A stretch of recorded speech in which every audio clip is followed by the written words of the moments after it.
Hi, I'm Mel Pickup, Chief Executive of Bradford Teaching Hospitals, and welcome to this week's update from across the Trust. We've had some fantastic feedback on our new format for the weekly roundup, which is allowing us to take a more focused look at our people, patients, partners and our place within Bradford District and Craven. A couple of weeks ago, I was delighted to join colleagues at the launch of our new shared care haemodialysis unit over at St Luke's. It's a fantastic new facility, which has been made possible with the support of the Friends of St Luke's and Sovereign Healthcare. So for this week's update, here's consultant John Stoves, renal clinical lead, to tell us more about the unit and share some patient stories. For a long time we've had an aspiration to develop a shared care haemodialysis unit here at St Luke's, and with COVID and other factors there's been a considerable challenge in delivering this project. But with the support of the whole team and our sponsors, we've been able to manage to deliver the construction of the unit in this time frame. Going back to 2012 when I first felt poorly, I was absolutely petrified. I didn't know what to expect. You know, really anxious, thinking what am I going to do, what's going to happen to me. But the staff were reassuring. They explained to me time and time again, informed me around the process, around what would happen.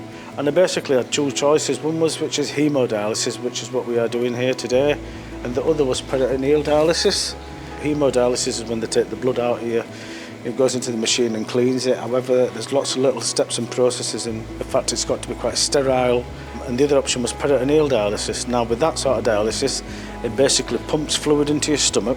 It just takes out all the toxins and waste products, and you'd be trained on how to use the equipment.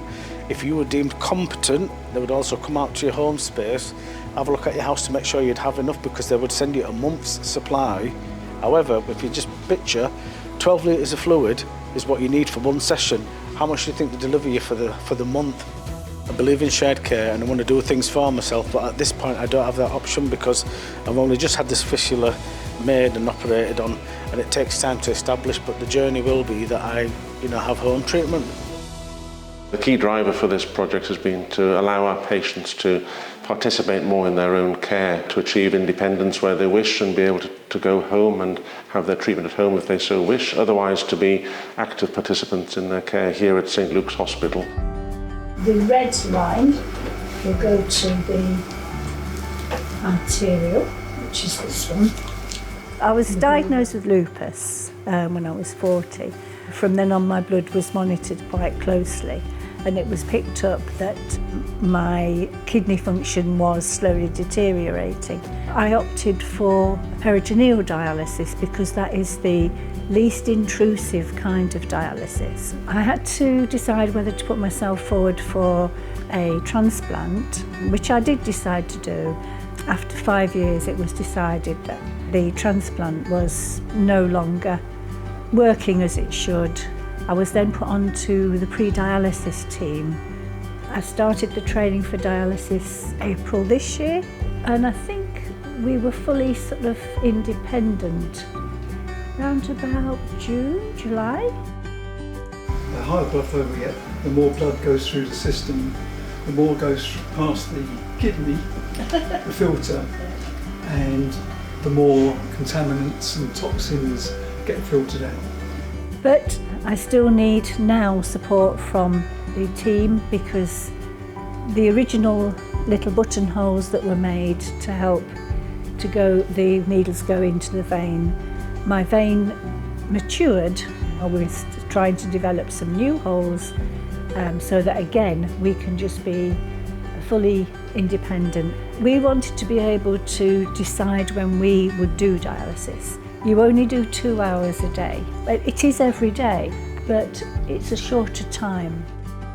It's important for patients and for us that we are able to provide dialysis that fits around their lifestyle rather than their lifestyle having to fit around their dialysis care.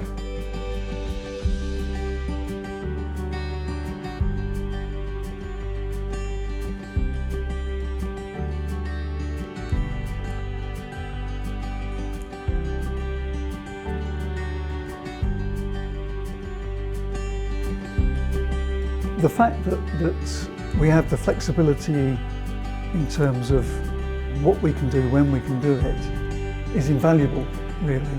We go to see friends, we go for walks in the park, go to the seaside. Next weekend we'll be going to Morecambe Vintage by the Sea. I don't think, honestly, that the both of us knew what a role the supporter would take. It's just checking for bubbles there, because it's really important that you don't get any air in the lines. We feel it's a journey for the pair of us rather than just for Mary. We always talk about we're doing dialysis, we're going to the hospitals, we do these things together. I keep saying to him, it's you know, it's your life that's going, but he stays with me and really supports me. But I'm very lucky